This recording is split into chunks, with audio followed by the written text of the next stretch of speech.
Welcome to DeProgram. I'm Michelle Witte. I am here with John Kiriakou, who's briefly invisible, but with us, and also Ted Rall. How you doing, Ted? Good. I'm fully visible for now. Yes. Well, yeah. That can change at any moment, though. You never know.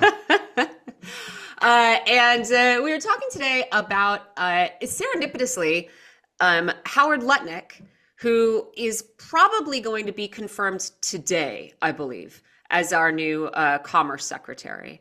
He is a billionaire, and I admittedly have cherry-picked a little bit from his resume, but I do think that some of his recent interests probably say something about the future of U.S. commerce and the U.S. economy. And the recent interests that are troubling me is his very interesting and deep connections to cryptocurrency and to stablecoins in particular, and also his role as a pioneering figure in mobile sports gambling. So here to talk about that and also sort of what this says about where our economy is going and how people feel about it, we're joined by Jonathan Cohen. He's an author and he's Senior Program Officer for American Institutions, Society, and the Public Good at the American Academy of Arts and Sciences. Thanks for joining us, Jonathan. Thanks for having me, as long as I stay visible the whole time I'm here, too. Okay, cool. There are no guarantees. I have to give a little background about Lutnick, I believe, before we can kind of talk about his resume. He's been an executive at the financial services firm Cantor Fitzgerald for decades. It is primarily an investment bank and brokerage company. There's a whole side story involving 9/11 that we won't go into, but just, a tragedy. And again, cherry picking a little bit, but Cantor Fitzgerald set up Cantor Gaming in, I believe, 2004. Years before the Supreme Court would pave the way for sports betting around the country. And there's been a little bit written about this history. Politico wrote that Cantor Gaming got into the betting industry effectively as a bookmaker, deploying banking technology expertise and allowing customers in Nevada to make sports bets over mobile devices. What was novel, as I understand it, in addition to the mobile device angle, was the size of bets that Cantor Gaming allowed. They let people bet way more money than other companies would allow. And to balance this risk, I guess, because of stuff you have to do in gambling, if you get a bunch of bets on one side, you need to hedge your risk by sort of finding bets on the other side. Cantor Gaming very quickly got into bed with illegal gambling operations and were being accused of a bunch of crimes within a decade of starting. In 2016, they admitted to committing money laundering, aiding and abetting the operation of an illegal gambling business. I am going to guess, Jonathan, that some of what was illegal for them to be doing then is now legal today. Not the money laundering, of course, but I don't know, maybe mobile betting and allowing bets out of state. And I kind of wonder if you think we are better off for this. And so if to start, I guess, if Cantor Gaming was a sort of harbinger for the gambling to come in the United States, was it a good omen or a bad one? Yeah, I mean, so this Cantor Gaming story, which I don't, all my knowledge about it is also from the sort of the same secondhand reporting in Politico and elsewhere that you've seen. I think maybe it's a gray area, maybe it's a red area in this sort of weird period in American history after 2006, when Congress, I'll spare you sort of the long tortured story of American sports betting, but in 2006, sort of Congress finally cracks down on payment processors that would basically facilitated the operation and the perpetuation of online overseas offshore sports betting accounts and sports betting websites. And so sports betting sort of technically becomes illegal in 1992, or states are barred from getting it in the game. It takes another 14 years for the payment process to get cracked down on. And again, what it seems like from Cantor Gaming was doing is living in this gray area after 2006, after what's called the USIGEA, and to facilitate some payments from sports bettors. And then what you're talking about with they're called the Jersey Boys, this sort of illegal operation that they worked with, was a long time standard practice for illegal bookmakers, probably still is, and all the places where illegal bookmakers are still active, where you lay off your action, where if too many people bet on the Chiefs to win the Super Bowl and you're just going to get hammered, you're going to run out of money if the Chiefs in fact win, you basically take a proportionally corresponding amount of bets on the Eagles to win somewhere else, or on the Chiefs to win, on the Chiefs to win somewhere else, so that if the Chiefs to win, someone else is going to pay you back a little bit of the money and you're not going to like totally lose your shirt in the process. And so again, all this to say, it makes sense that after 2006, but before 2018, the only place you could go to do something like that with any semblance, I mean, not with any semblance of certainty was an illegal market or an illegal ring. And so we can get into the point of whether this is good or bad, whether that he's going to be in charge of the commerce for the country. But that's sort of this weird origin story, I guess, that has lots of people in the sports gambling world certainly very interested. Well, Jonathan, can you tell us what would be, I can imagine what would be bad. What would be good about his ascending to the commerce seat? Right. I mean, I'll speak sort of specifically from the perspective of thinking about sports betting, which is again, sort of, or let's call it the gambling economy generally. Michelle sort of talked about crypto too. I mean, lots of things I think would be good generally for federal government to do on the economy, but sort of when thinking about specifically about gambling, I think it would be great to acknowledge, as he does not seem poised to do by any indication because of his crypto background, that all of the crypto speculation, and I would just call it speculation as much as it is gambling, sports betting, day trading, is a reflection of American insecurity or a lack of sort of widespread economic opportunity, rather than the new frontier of American entrepreneurship, or whatever people like him, who are of course billionaires, would like to frame it. So some acknowledgement of that fact and some construction of an economy that worked for some of those people, and not to exploit them and take their money and put it into a gaming company or $1 billion stable coin. That seems to be at least a first step somewhere where I'd like Jonathan, us to be headed. If I can just interject a question, so it's hard to make a distinction, between a cult and a legitimate religion. What's the difference between a legitimate investment, in which you can lose everything? You can buy a Fortune 500 stock and it can go bankrupt and it can be poof. What's the difference between that investment and crypto? Something that's considered shady, taking what is an unacceptable? What's legit and what's not legit? And doesn't that change over time? I mean, before Genghis Khan came along, there was no such thing as paper money. Now that's legit. Right. So this is not going to hold up in any court of law, but I'll just give you sort of a back of the napkin kind of argument, which is, I think having something at the core of the bet or the speculation or whatever that is tethered in reality to something, to the real world, like to the outcome of a sporting event, to the price of a tulip, like whatever it is tethered to an actual thing, versus like the Hawk to a girl's. Yeah, exactly. Versus like the Hawk to a girl's coin that she just created, and now there's nobody knows how many there are. Nobody knows if the price is going to go up. It has no reflection on anything in the real world. That to me, when you sort of, I think gambling is okay and gambling can be okay, but that's when you sort of cross the line of speculation and sort of just out and the doors sort of open up for all sorts of bad behavior. But it's subjective, right? And it changes. I mean, I think it has to be. I think Hawk to a girl coin is a little less subjective than the Super Bowl, but yes, in ways, I think it's all subjective. Mm-hmm. I want to ask about gambling again, because the two branches of Lutnick's career that we're talking about are both so complicated in themselves. I want to make sure we get a chance before we get too much into crypto to like explain what Tether is and all this stuff. But I don't want to like leave gambling yet, because I, sort of, in general, right, you can say he was at the forefront of a major change in gambling policy in the United States, right? That sort of started in 2006, and then the floodgates kind of opened in 2018, right, with the Supreme Court decision, and now it's just everywhere. Like advertisements for gambling is everywhere. People are gambling everywhere, and I know that you've just been doing a ton of research on it for a book that's going to come out this year, and I kind of wondered, like,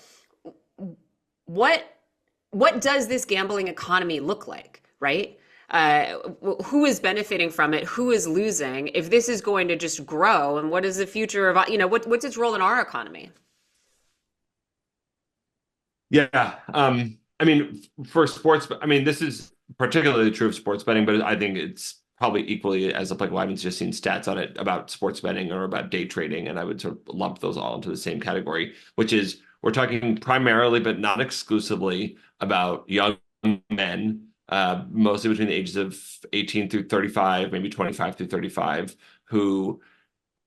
uh, who have disposable income, but maybe not enough disposable income that they think if they saved all that money, they could, pay off their student loan or start a business or generate sufficient savings. And there's Richard Reeves has written about this. There's a well-documented sort of cross-cultural, cross-national inclination or willingness by young men to sort of accept risk and risky behavior, especially when it comes to their finances.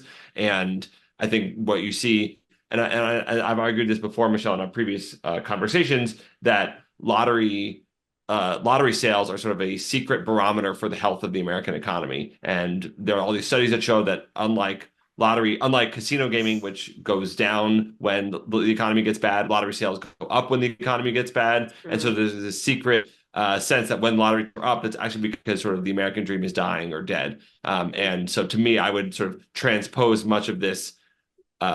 I would add, I guess, all this sort of new types of gambling, including crypto, into this sort of gambling bucket, into this lottery bucket, and say this is a sort of new reflection as to how well the economy is actually working for people and whether they sort of perceive opportunity for themselves in the traditional economy. Jonathan, can I just ask you, is there any argument at all to be made that there's a social benefit or into gambling for ordinary Americans? I mean, I can't. I mean, it's like, so it's illegal, then it becomes increasingly legal. Michelle, like you said, it's everywhere now. I just saw an ad for sports betting on the New York City subway yesterday. Mm-hmm. I mean, what advantage is there? I mean, is there a single politician who can say this is a good thing because? Yeah, I'll say yes, but I'll say yeah. I think in general, the regime of illegal sports betting was not working, and in general, it's good that people are able to like put $5 on the Cubs. People will gamble anyway. In other words, it's like prohibition. Yeah, with the caveat that when it's available on your phone, they're going to gamble a lot more often and a lot more money than they otherwise would. But yes, people would gamble anyway. But I don't think it should be socially or culturally or legally unacceptable for someone, as I did, to like lose $50 on the Nuggets to win the Western Conference Finals in 2023. I think that should be okay. I think the problem and sort of the argument. Yeah, sorry. Why? Why should it be okay? Oh, I think it's fun. I'm sort of been a sportsman for a long time. I think sports betting is fun. I think it's a way to make sports that are already fun sort of a little bit more fun, get a little more skin in the game on those games. And it can be harmless. Emphasis on can. The question is, have we sort of opened the floodgates in such a way that it is not harmless anymore, that it is in fact causing harm, that you can, with a couple taps on your phone, lose a couple of mortgage payments. That's where I think maybe the precise way that we've done sports gambling is not harmless. But in general, I think sports gambling can and should be sort of something that people can do if they want to. Did you come up with, like in the research that you've done, have you come up with any ideas as to how it could be regulated as an industry that's somewhere in between totally illegal and this free-for-all, with a little asterisk that I don't really expect the Trump administration and Lutnick in particular to like be very interested in any kind of regulation. But theoretically, is there a direction that the regulation could go? Yeah. Yes, for sure. the industry would claim now that, and well, they have claimed to me, in fact, that they are extremely regulated and that they are more regulated than the offshore Antiguan casinos that people were used to betting on. And of course there are regulations in place. But fundamentally, the structure of the sports betting market that we have set up in the United States today is designed around profit for sports books, not around the protection of the people participating and playing. So there are all sorts of very specific, Michelle, I'll spare you the details, like regulations of things I'd like to change. You know, I'd like sports books to like check, basically add affordability checks, like make sure someone who loses an amount of money can actually afford to lose that amount of money. There's this How very would that problematic. look? What would that look like? Would it be credit checks or what? Well, so they're speaking of the regulations that are in place, FanDuel, DraftKings, and other companies are actually prohibited from sort of extracting more sort of specific financial information from about their players. One of these companies is in talks with a credit bureau to sort of cross-reference the data and sort of collect data like that. Right now, if you're a VIP gambler, if you're someone who gambles, a couple $100,000 a year or a month, they will do an affordability check on you to make sure you can afford it. But why not just lower the threshold of people who are sort of required to submit that kind of affordability? So they do it as a service for the big fish, but not regular people. Well, as a service for themselves to make sure they don't get in hock for like a couple $100,000. But yeah. Oh, that's terrible. That's what I mean. Yeah, it's hard to see how you could do this in a way that's not like very intrusive, but whatever, there might be a better, like a higher social good to having a sort of intrusive process to get into sports gambling than the social cost that we are, going to all experience, right? With the people becoming impoverished and people becoming addicted and whatever. But yeah, once again, like the idea that it's offered for the people who can like probably most afford to lose a bunch of money is, I mean, I don't know why I'm surprised. Yeah. I mean, yeah, the question, I mean, there's this, I'll share, there's a very revealing video from the last Sloan Sports Conference at MIT where a Fanatics executive gets up and she's bragging. She's saying, we, within a week of someone betting on our platform, can tell if you have a gambling addiction or if you have a problem. And the question is, okay, that's great. Are you cutting people off after, like, what do you do after a week? I think I would bet that most likely thing is like they send an email and says like, hey, Ted, like maybe slow down your gambling, but they're not like putting up a hard and fast wall that says like, stop. And so what stops me from taking my business to another platform? Yeah. Exactly. And then that's actually part of the problem is you getting cut off from DraftKings is going to send you to FanDuel. It's not actually going to stop you from gambling. No. So this is because it's an addiction. Regime, I would say is right. So not for everybody who does it, but for many people. Right. Yeah. Right. And it's a small percentage of people who are addicted, but that a small percentage of gamblers overall, as few as like 5%, account for a huge percentage of the profit for these companies, as much as like 70 or 80%. Again, coming from that like core of 5 to 10% of players. Do we really have reliable numbers on what percentage of gamblers are addicted or not? So this is the weird thing about gambling addiction, in that since I don't know, some of the first numbers are available. So let's go back to the 70s. And the answer, Ted, the short answer to your question is like sort of, like not really. It's a lot of sort of speculation and sort of back of the napkin, I think, numbers from sociologists and others.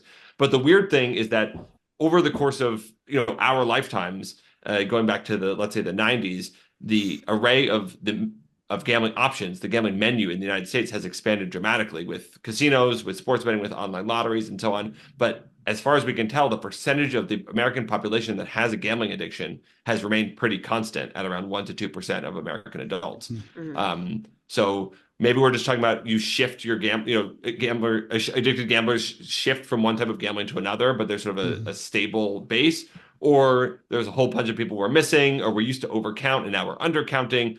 It's hard to say, but so the short answer to your question is no, but there are indications from just at the state level or at the local level of certain communities that have done more rigorous surveys that number is ticking upwards.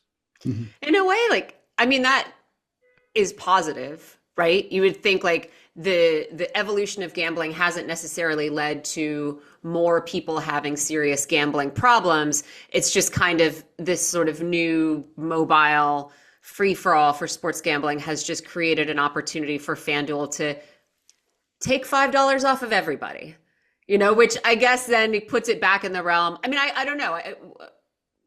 If you put it that way, it sounds like it just puts the whole process back into the realm of, personal choice, right? And you can choose to be seduced by all of these, advertisements or whatever, or not, but maybe it's not the public health crisis that we'd feared. But I don't know if that is actually true.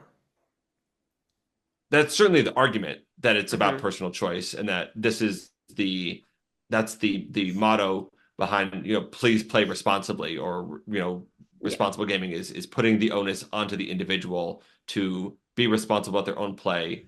And the flip side of that being that if you develop a gambling addiction, it's your fault, not FanDuel's fault or not anyone else's fault. Mm-hmm.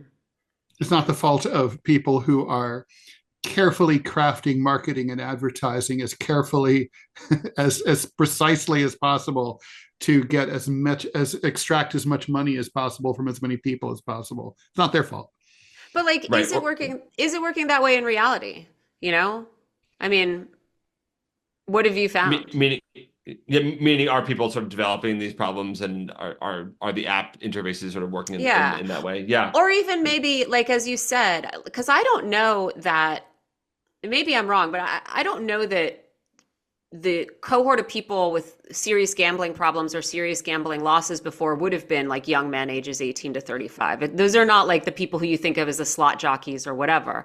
But certainly, those are the people I think who are doing the most sports gambling right now. And so, even if you don't necessarily have a rise in specific gambling addiction, you certainly, I guess, could have a rise in like just catastrophic loss. That's a great point for in a couple different ways.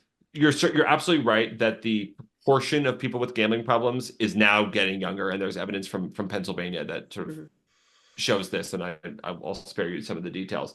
And then the real question is, so the Supreme Court decision was 7 years ago. It was May of 2018, and then the first state, Delaware, a couple weeks later, sort of became the first state. So we're still, relatively speaking, in the infancy of legalized sports betting in the U.S. Texas and California haven't even legalized it yet. So the market is going to double in size when Texas, California, Georgia, Minnesota get in the game, so to speak. So the question becomes, sort of to Ted's point earlier, when you have hundreds of millions or hundreds of thousands of young men 18 through 35 who wouldn't have otherwise been gambling at all, other than buying a couple of scratch tickets on their birthday, on their 18th birthday, 10 years, 20 years from now, 1% of them develop a gambling addiction, whereas it would have been 0.5% before, or it's 2% when it would have been 1%. And that's just even a small percentage increase for this huge pie that has gotten bigger and is going to get even bigger, could have catastrophic consequences for, of course, the individuals involved, for their families, and then, writ large for the American economy. Mm-hmm. And you don't see any sign that there's going to be any effort to control the spread of this business, or control, who participates in it. Well, there sure is an effort, and I like to think I'm sort of a small part of that effort, writing a book about it, whatever good that does. But there are certainly advocacy groups and senators who, I think, not just for the show of it, who genuinely, Richard Blumenthal, Tom Tillis, a few others who I think genuinely are interested and active and want to at least surface the issue. And I part of that, I think, relates to just a destigmatization of gambling addiction in parallels to the destigmatization of drug addiction that followed the opioid crisis, that I think would be really valuable. Jonathan, I'm curious. What about when I want to go back one step. You mentioned the state legalizations. What difference does it make if more than one state gets into the business? I mean, if I'm in Hawaii, can't I use the Delaware app if I want to? You absolutely cannot. And Hawaii is an easy example. It's sort of a cheating example. Let's say you live in Florida, and you are visiting your aunt right just over the border in Georgia. The apps now are so precise, and they have to be by all sorts of state regulations. There are all these sort of partners that they use that are geolocation partners, that if you are physically over the border of one state, they might prohibit you from betting because they know and they can tell that you're in a state that does not have legal can a sports betting. VPN, can that disguise your location? I don't know. I wouldn't know, Ted. I would never do such a thing. I actually don't know. Don't look at me. I don't follow sports, much less gamble. But But I'm sure others have tried. I mean, again, all this is sort of, and this is what the industry likes to insist. All of this is sort of beside the point, because if you wanted, you could go and find an offshore casino based in Antigua in 5 seconds if you wanted to. But if that, of course, that revenue isn't taxed, and there are all sorts of other things about that. So, like, what are we doing here? But no, if you wanted to gamble legally, and obviously FanDuel and DraftKings have sort of the best name recognition and the best software, the best platform, they really sort of do make sure, because of state regulations, that you are in the state where you're supposed to be. It really feels like the Wild West of cannabis legalization, where engaged in we're a nation of beta testers, and we're involved in a massive social and economic experiment, and no one's gamed out in advance. Maybe we need to do it filter it through AI. What's going to happen next? Right, and this is, I mean, not to tie it all neatly into a bow, but sort of the Lutnick conversation and the question of crypto. It's just, as a country, I like your phrase, sort of nation of beta testers. It's just, as a country, even going back 60 years, my research on this topic started with the lottery system, which started in New Hampshire in 1964. But for 16 years now, it's just been more gambling. There's not been like any red lights, any signs, any stops, any like, okay, how much is too much or how much is enough? It's just like, all right, let's just throw another log on the fire. It's not even a political. I have never seen a debate on a Sunday morning political talk show or anywhere else where there's like, hey, let's do 5 minutes on CNN to talk about this issue. I've never seen that. We don't talk about it. It's just happening. Yeah. Because it's coming into, it also feels like it's sort of filling the void of, previously productive economic work. Right. I want to pull in crypto, since we keep sort of alluding to it, and just give you a little bit of Lutnick's background there. So for the last couple of years, Cantor Fitzgerald, which he was the chairman of, has held most of the $134 billion in assets of the stablecoin Tether. So it holds their asset. It makes tens of millions of dollars for that service. It also reportedly recently invested in Tether and has a 5% stake. You want to explain what Tether is? Yes, it is a type of cryptocurrency called a stablecoin. Mm-hmm. Stablecoins are supposed to be stable because they are backed by something. Tether is backed supposedly 1-to-1 with US dollars. Although I think if you believe that, you are just trusting the company's owners, who are weird. The primary owner is a former plastic surgeon. Why not just buy US dollars? What's the advantage? Well, yeah. I guess, whatever, the whole DeFi argument is that it makes it easier to send money to different places where you have to jump through hoops or whatever. But no foreign exchange. Yeah, exactly. It's like the Esperanto of money. Yeah, that's a good way to say it. But I would like to say, stablecoin makes these things sound like they are stable. Which I would argue you should not necessarily believe them to be. Tether actually came to Cantor Fitzgerald after it paid a $61 million settlement to the state of New York for allegedly misrepresenting the assets it had to support its coin. That happened. It sort of soured the relationships it needed with the bank that had its assets at the time, and then enters Cantor. Howard Lutnick says he has seen every penny that Tether has to back its coins. Sure, whatever. But Tether is actually the most traded cryptocurrency in the world. The Wall Street Journal has reported a bunch on this. It's used something like $190 billion worth of transactions every day. And so again, even if you or I do not have any Tether and don't believe in the promise of Tether or whatever, some institution that we are exposed to is eventually going to be investing in this stuff and transacting with this stuff. And we've already had, in 2022, we had a huge stablecoin meltdown already with the sort of Terra Luna implosion, which was a slightly more complicated stablecoin situation where it was like Terra was tied to Luna and Luna was tied to the US dollar, but ultimately there was supposed to be a dollar peg. There was basically a bank run on Luna, and it crashed, wiped out $60 billion of its own value, and caused more than $400 billion in losses for the broader cryptocurrency market. And so, I don't know, I guess on one hand, any entity, like any bank could experience a bank run, but for now, the FDIC still exists, so and they I'm don't. not too And worried the about banks, running the banks don't have. crossing my fingers. Banks roughly have about 15%. Are required to Yeah, have I about know. 15% of the deposits actually in their So accounts. I know, and so I'm torn because on one hand, I mean, I think this. On one hand, it's kind of just it's all a casino. It's all become a casino. But it does seem to me like cryptocurrencies are less tethered to anything real than the actual banking system. And so I wanted to start there, right, to Lutnick's relationship with Tether, right? And the fact that he is so, he said he's going to I guess he's going to resign from Cantor Fitzgerald and they're going to do their own thing. But Tether is in itself now because it has so much money based on the value of this stable coin that is all based on something that we're just taking their word for, essentially. That means you have entire business structures being built on, somebody pinky swearing, right? They have their own investment arm. They have some other asset tokenization business. And again, it just seems as though the Commerce Secretary is heavily invested in an industry that at bottom is just like a bunch of people, crossing their fingers behind their back and telling you their thing does have value somewhere. Yeah, I mean, stablecoin is whoever coined that phrase should get the Nobel Prize for marketing or whatever. It seems like Greenland.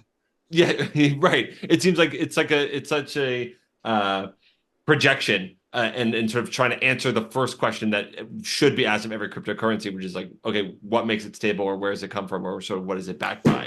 And I have, Michelle, little faith, as it sounds like you do, as to the stability of these things because of their lack of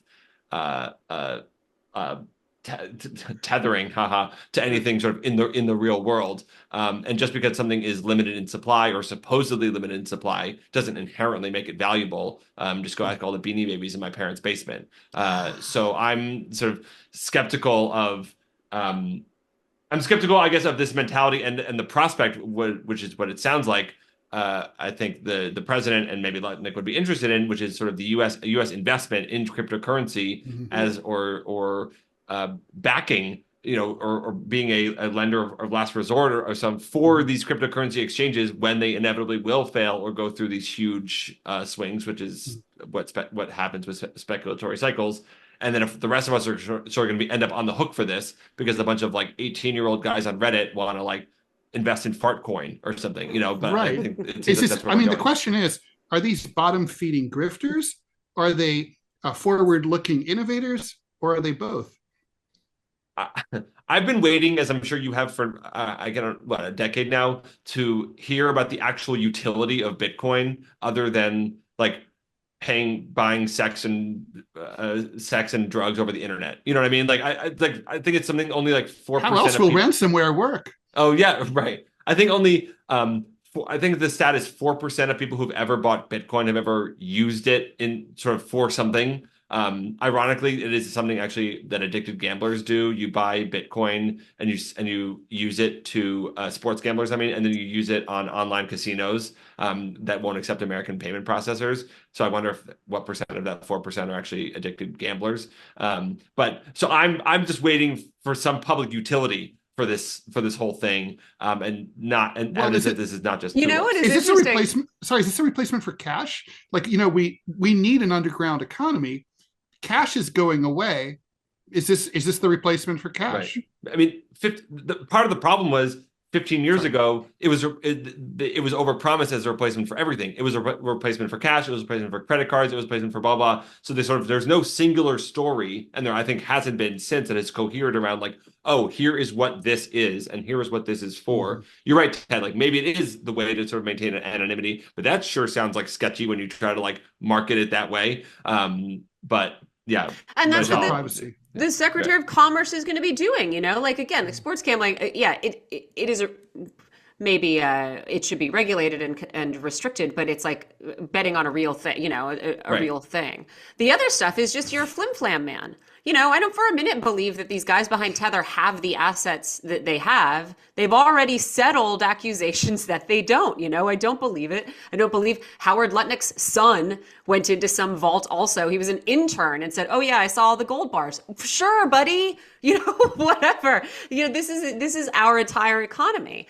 And the idea that we're going all in on this, and now these like cryptocurrencies are being bundled into funds that then, you know, pension funds are investing in. Well, Michelle, the good news is the U.S. economy has never been hurt by the bundling of financialized assets and into other financialized assets. No, fortunately, that could never happen. That's the thing. You know, Ted, I will say, I was doing I was looking into Tether this morning, and then I was looking into Tether's, you know, its own investment, and I found actually the one useful thing is that it's launched what is called an asset tokenization platform, which is just a way that you can create a blockchain representation of your own stake in an asset so you can trade it on crypto markets, which is basically the same thing as like creating a security. Mm-hmm. It's just then that you can trade it on. So it's like, okay, yeah, I guess it's just like, it's sort of a parallel stock market, except it's a stock market for nothing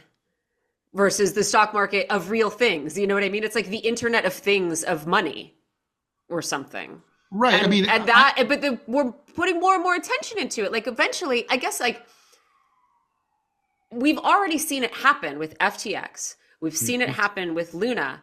There's just no reason to believe that there's not going to be a call one day and this is going to collapse. Yeah. Well, I mean, I have to admit, I just don't, I never understood the whole idea of this. And I used to work I worked on Wall Street. I worked at Bear Stearns, IBJ. I mean, you know, Bank of New York. I do not understand the blockchain concept, like how this makes money. I don't understand it. It's like, you know, it goes back to, you know, on the Micronesian island of Yap, they have these giant, you know, circular stones, these millstones that were the early currency.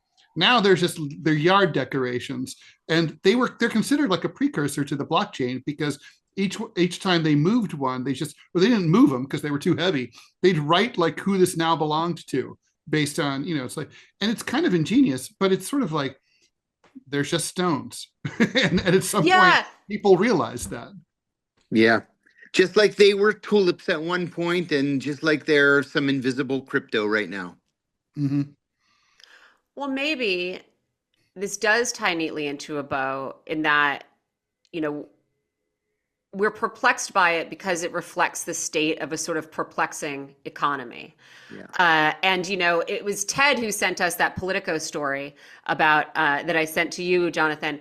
You know, the title was The Voters Were Right. Like the economic data is wrong. It was written by this guy named Edward Ludwig, I guess.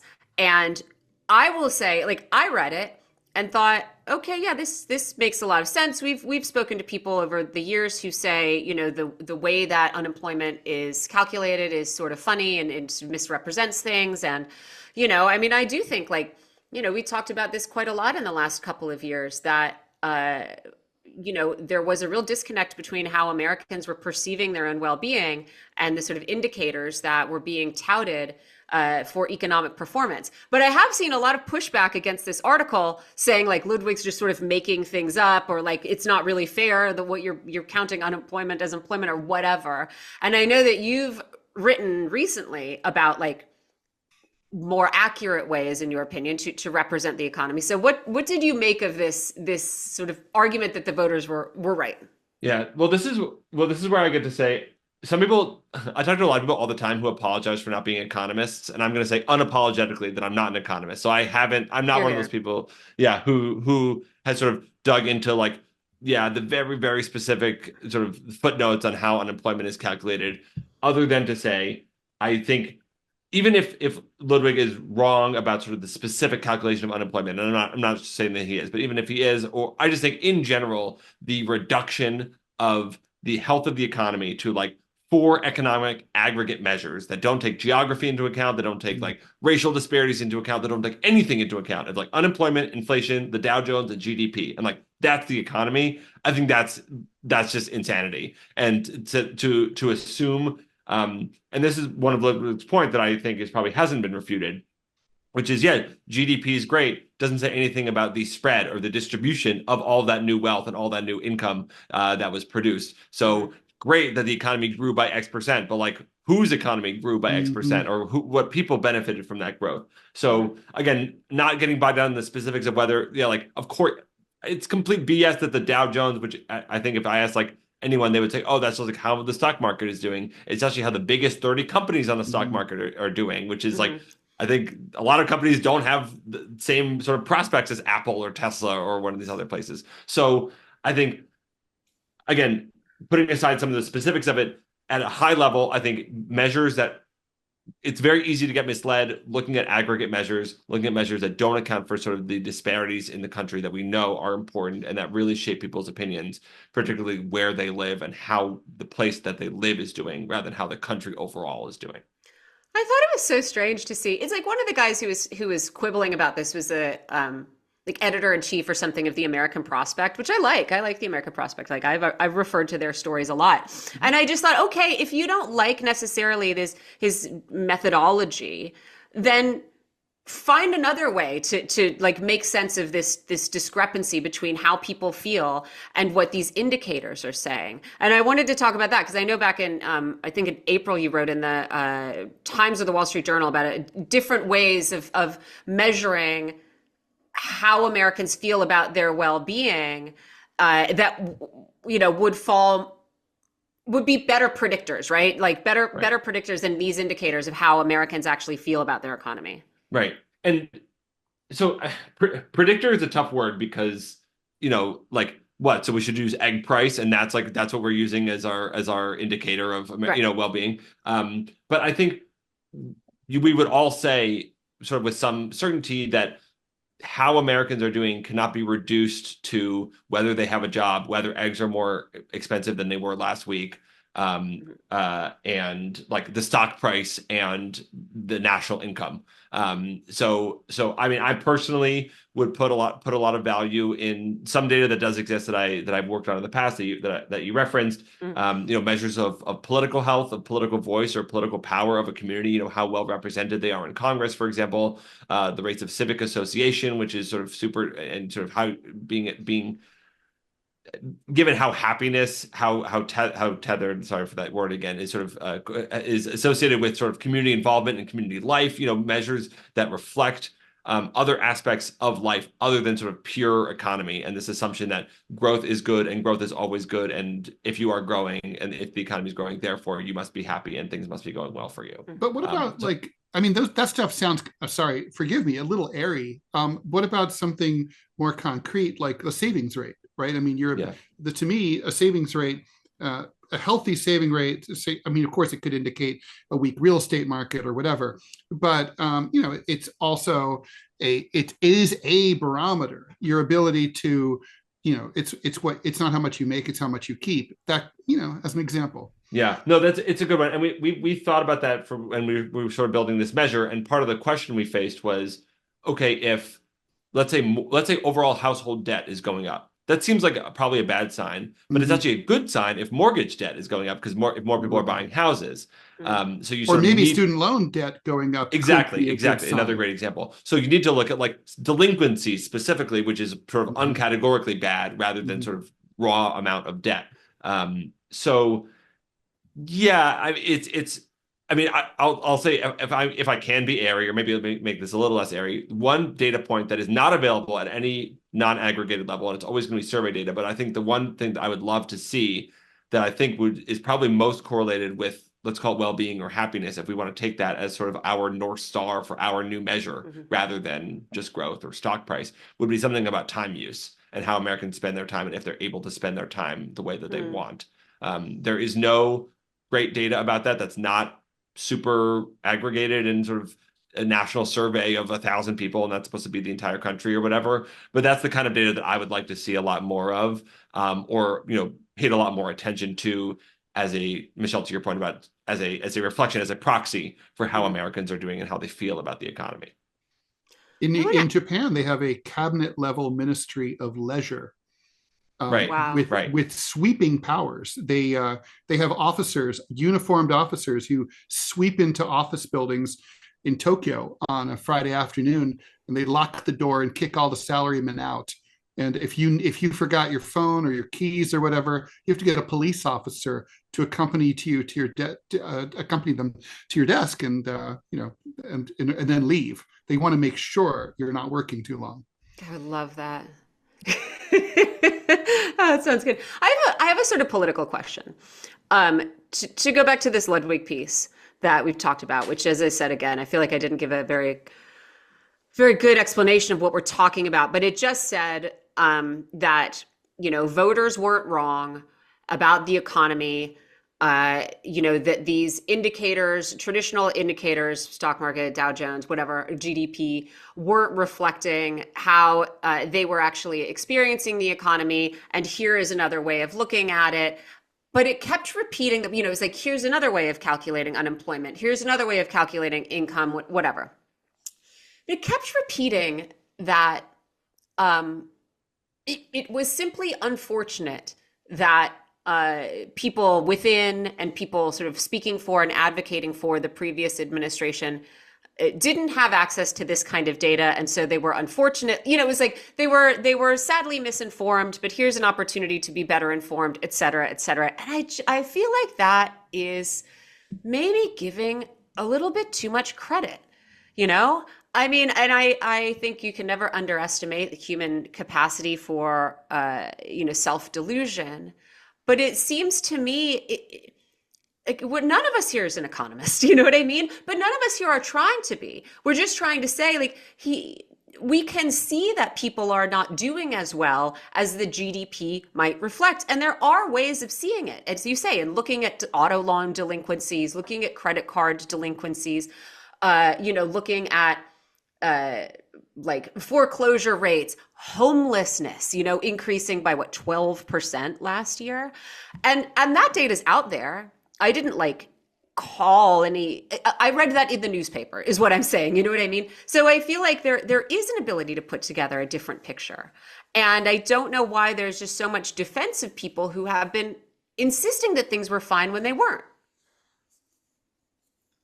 Yeah, it's sort of, I'm struggling for the exact right sports metaphor, but it's sort of like if I showed you the box score of a game or something and you saw that the quarterback had 500 passing yards, you'd be like, oh, surely that team won the game. But then all of a sudden it was Tom Brady in the Super Bowl against the Eagles, and they actually lost because the defense couldn't stop them any single time. So it's hard to fault the Biden administration for saying, okay, here are the economic proxies that have always worked and that have stood the test of time. And in fact, the genius of the GDP is the fact that we can look at it sort of going back millennia in certain respects.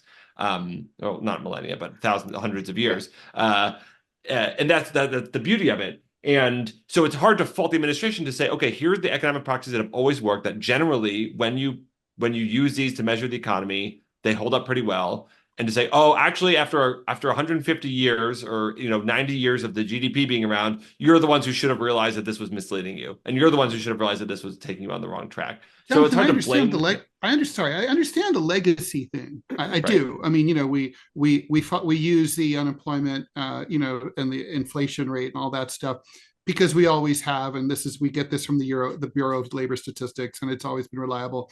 But aren't there two major red flags that we should have been paying attention to? One, the politicization of those numbers, as various administrations, both Democrat and Republican, have changed the way that they're calculated in order to, for example, reduce the inflation rate so that the Treasury doesn't have to pay cost of living increases to seniors for Social Security, and or futz around with, or the whole idea, I forget what it's called, but the idea that a product that now does more. The same product is like my toaster might cost 10 times more than my old toaster cost, but my new toaster, I can push a button and it lets me peek at the toast in a way that I used to have to turn the whole thing off and pop Surely it on, worth take a look. the increase in price for that. So that's a different product, and therefore that should be, that the fact that my toaster's gone up in cost should be somehow modified or ignored or something.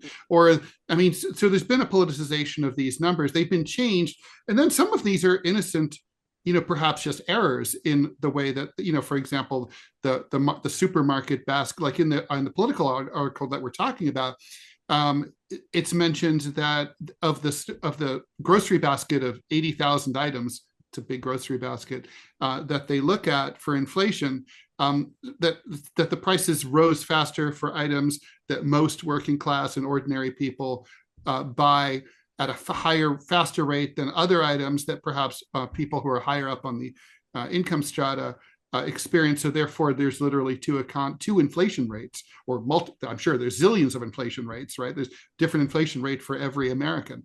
But I mean, isn't that kind of, is it not in the back of policymakers' minds? These numbers, all statistics are inherently arbitrary and subjective to a certain extent. Yeah, right. But I think Michelle's point, or I sort of with Michelle, and not disagreeing with you, Ted, either, but to say, yeah, the statistics are arbitrary, but clearly this is how administrations are judged, not necessarily by the voting public, but even by the media, for example, and like, the Friday or Tuesday, the New York Times dump of the inflation rate, this, and the jobs report that, and not just the New York Times, every campaigns rely on it. Yeah, exactly. So again, it's hard to fault them, and of course, it's hard or easy, however you want to say, to fault the administration for not realizing that the ground had sort of shifted under their feet, or that the rules had changed, or that there were sort of all these other warning lights that Michelle was listing, sort of going off in the background, that they were either choosing to ignore or actively, or not realizing that they were ignoring in favor of things like the Dow Jones and the GDP instead.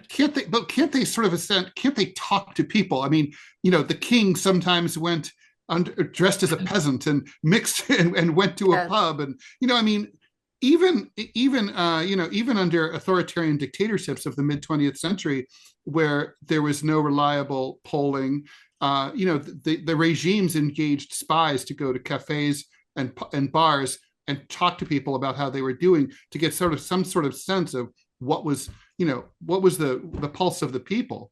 I mean, it seems that's not happening now. So this is where I'm not to say that. Well, I'll say two things. First of all, I sort of come to realize over the last couple of years, and you all might know this better than I do, that there's not just a liberal and conservative bubbles in America, which certainly there are, but there's actually a third bubble, which is the DC bubble, which is where everything is sort of interpreted through the realm of politics and its implications on politics, rather than sort of real world, tangible impact on American people and their lives. So I think, of course, by virtue of moving to DC and working on the Council of Economic Advisors or something, you sort of get this sort of DC brain a little bit.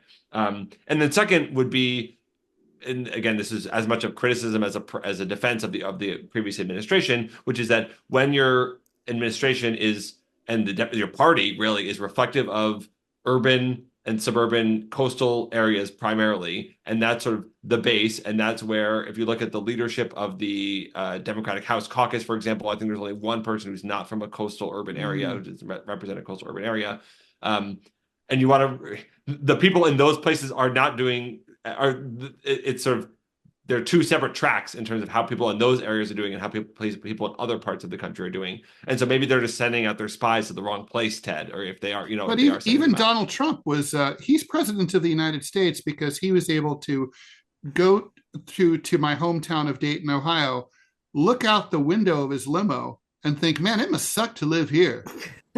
And that's sort of the opening of the Lutnick piece, that he says sort of doing the same thing as the former comptroller of the currency, talking about the former comptroller of the currency under the administration that ended welfare as we know it, talking about the problem of homelessness as a sort of understanding, which is was a bit of a brain blast, to say the least. I mean, it seems like maybe this won't happen, but you were talking earlier about how participation in things like the lottery rises and falls, with with people's sort of economic well-being, or like rising in bad times, falling in good times. I mean, it is sort of interesting to think like you could look at sports gambling and crypto gambling as another indicator of how people feel about their opportunities in the normal economy. But it also seems like if they are going to be now sort of promoted in the highest levels, that it's just going to have a snowballing effect, right? Where like this is sort of to come back to Lutnick before. I have another question before we go on a different topic for Jonathan, but like to bring it back to Lutnick, you know, it doesn't seem like there's anything getting in the way of this snowball of, you know, things that people do when they really perceive the regular economy as not a vehicle for actual financial stability, you know? Yes. And I think the snowball, I mean, we talked earlier, or Ted referenced earlier, the advertising question. I think, yeah, snowballing effect. We're sort of creating a nation of sports bettors, or, you know, Ted's phrase that I'm going to steal in the future, of nation of beta testers. And that becomes self-perpetuating. That, you know, and you see this. You want to sort of talk about the ins and outs of the subreddit, the sports gambling subreddits, but somebody, you know, turns 10 cents into $100,000, and then all of a sudden everyone is trying to do the same thing, and then snowballing effect for society, and then for the individual is you start betting 10 cents here and there, then you start betting $1 here and there, and then you start betting $100, $1,000, and so on. So there's sort of snowballs within snowballs of it. This is going to pick up as a trend societally, and then individually, some of those snowballs are going to sort of be unable to slow down and are going to develop addictions, and this ominous arithmetic of if a certain percentage of the population under seemingly any conditions is going to develop a gambling addiction, and we now have a lot more gamblers of all kinds, whether again speculation or gambling, whatever you want to call it. We sort of just no way around it is that we're going to have these people, again, primarily young men, who, as Michelle, I think, as you astutely pointed out, perceive a lack of opportunity elsewhere and double down, pun intended, on, you know, very risky behavior that they think will sort of shoot them to the top. I mean, it does seem like a good way to hedge against that is just to take a look at the actual economy and healthcare costs and home costs and wages and all of that other stuff, and make it a place where a regular person can feel like they can, you know, tick all the boxes of what a decent life is supposed to be: stable housing, vacation time, ability to spend time with their children, ability to retire, right? Like, it's sort of like, to prepare for the next pandemic, you don't necessarily have to do anything more special than have a functioning public health system. You know, start there, right? And then you can get to some of the exotic stuff if you want later on. How about if people could take time off for if they get sick? You know what I mean? Yeah. But that's the thing we're definitely not going to do, at least not in the next 4 years. Right. Well, this is sort of the premise, or part of the premise of the lottery book, of my last book, which was, can you blame someone? You know, lotteries get called a tax on the poor, a tax on the stupid, but can you blame someone who perceives a complete lack of economic opportunity, whether because of bias or economic structure or whatever, from taking a shot at $1 billion or even $100,000? I personally think you can't, and we need to sort of take this sort of victim blaming mentality, or this sort of stupid tax mentality, and understand why people are doing it in the first place. At the very least, if you want to sort of fix it or do anything about it, you have to start there. Well, it's game theory, right? I mean, it's psychology. I don't think it's, and I agree with you. They're not, I mean, people who are falling into basic, well-proven psychological trope, or, you know, you can't blame them. They're just being human beings. Right. Right. And this is a behavior that Alexander Hamilton observed, you know, going back to the 18th century, that people are sort of predisposed to playing for large jackpots, even when their odds are worse, because of the prospect of getting more money. Yeah, what would you rather have, a 100% chance at $10 or a 50% chance at $20?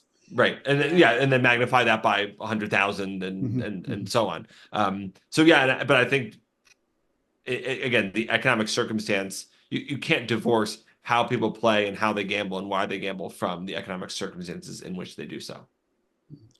I wanted to ask one last question that is sort of off topic, but I found it really interesting, and it's from this piece that you co-authored in the Wall Street Journal in April about this topic, right? Do the GDP and the Dow reflect American well-being? And in this piece, you sort of introduce a new scoring system that you referenced before.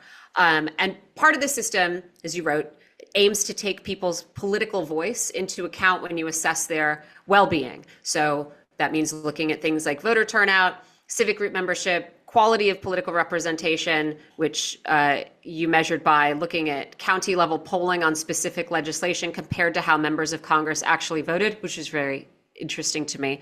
And what you found was very interesting, I thought. The piece says, overall, we find that citizens get what they want only about half the time.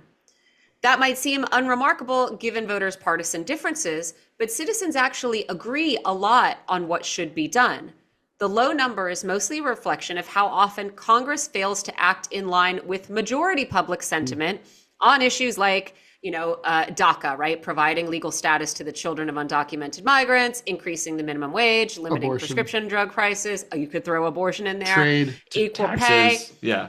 So I thought that was really interesting because so often, right, we Americans are encouraged to sort of fight in a partisan manner over the things that we disagree on.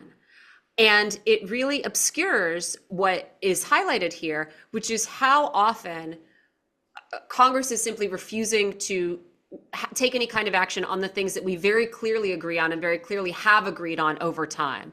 And I just wanted to ask, I don't know, I always like to see sort of empirical evidence for something that you can feel, right? Because it makes it easier to talk about. Yeah. So I just wanted to ask about like how you came to that, and then like how should people take that information on board, right, when they're making their political choices or understanding how their economy is working. Yeah, I mean, I'll start with a statistic or sort of fact that you probably know, which is that if you ask members, the voting public, how they feel about their particular members of Congress, they overwhelmingly like them or like them a lot. And then if you ask them how they feel about Congress, they hate it. It's like Congress has like a lower approval rating than like Darth Vader. So I'm not going to say that like you should hate your member of Congress too, because I don't think that's going to do anything. But there is something, whether it's about partisanship or the structure of institutions or the political behavior and the civil sort of culture that we've created within Congress that is sort of left it incapable of doing anything and reflecting the will of the people. Maybe I'll start there. That's not a solution per se, but sort of an explanation of why there is lots of congruence, which is sort of our fancy word for quality of political representation, among the public and among some members of Congress and their voters. But most voters are not getting what they want, not just from their congressional representative, but from the political system writ large, which again, I think feeds into everything we've been talking about the dissatisfaction, regardless of what these headline top indicators say, with the political system or with the economic system, sorry. And then, Michelle, to your point, I would say for lots of these people who are polled and people sort of we've interviewed ourselves, and Ted, to your example, when we did our own spying among the people in our maybe autocratic regime, that it's hard to distinguish between, out there, people who aren't policy brained, between these political and economic institutions. They all sort of seem of a piece and of sort of and conjoined with one another and attached to one another. And you don't like hate the political system over here and hate the economy over there. It's sort of all together, and you don't distinguish between the two. So whether you're getting what you want from the economy or from policy or from politics, sort of all feels like you're actually answering the same question, even though technically you're sort of answering two. And I think that's how you get this like sort of throw the bums out mentality, right? That ushers in a Trump administration, because you think, oh, the problem is, the problem is these bums in government. We need to get rid of them all. But that's not, that it's not it. It's just easier, I guess, to focus on this one, locus of friction rather than the different discrete bums who are actually doing it, which I think we would all say are like special interest groups, lobby groups, the pharma industry, whatever, like the private commercial entities largely who are leaning on these members of Congress to not do the things that the public wants them to do.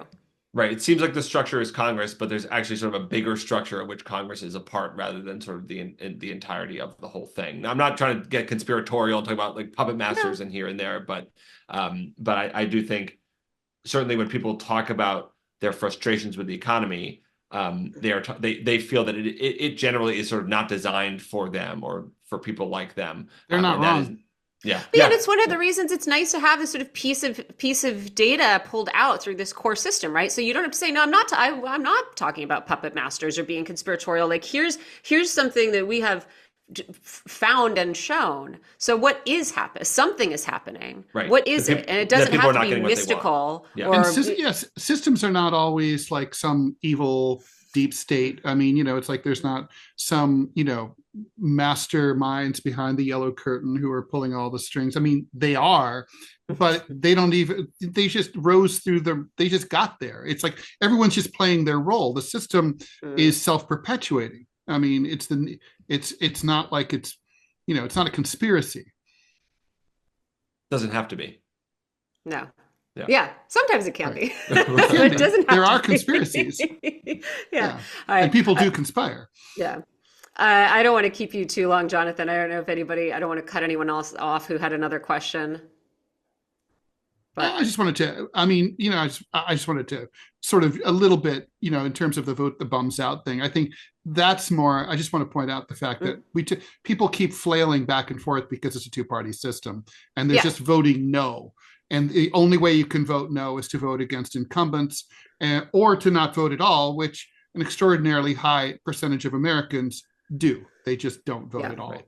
And not even at the presidential level, even just taking midterms and just local elections, every 2 nobody years. votes. Yeah, right. But even like when the people who do is invariably against the party that just took power, and it's just the flip flop that I don't see how is going to get us anywhere over the long term. And disappointment sets in fast, man, really fast.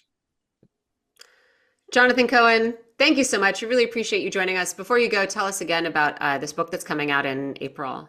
Thank you. So the book is called Losing Big. It's the first comprehensive, but it's a very short book, sort of story of the rise of sports betting in the United States since the Murphy decision and sort of the causes and consequences of legalization that, as we've talked about, are sort of still just beginning to be felt. But I kept waiting for someone to write a book about the topic and no one was doing it. And I said, fine, I'll do it. And it covers everything from the not so conspiratorial, but slightly conspiratorial quest by the gaming companies to sort of write legislation that governs their own behavior in states to, the lives of the individual, addicted gamblers who I profile who sort of got caught up in it and got in way over their heads. So I hope it's helpful. I hope it sort of begins to have some of the policy impact that we've already been talking about. And I hope, as Ted says, that you can see me on CNN next week because we're taking up this issue as a sort of an important topic that is worthy of consideration. Let's hope so. I hope so. I'm looking forward to it. I don't want to go to Atlanta, but sure, I'll do it. Fine. It's worth it. I like Atlanta. Atlanta's all right. Yeah, bureaus. Yeah. Thanks, Jonathan. Appreciate it. Thank you all very much. Thank you. Bye. Bye.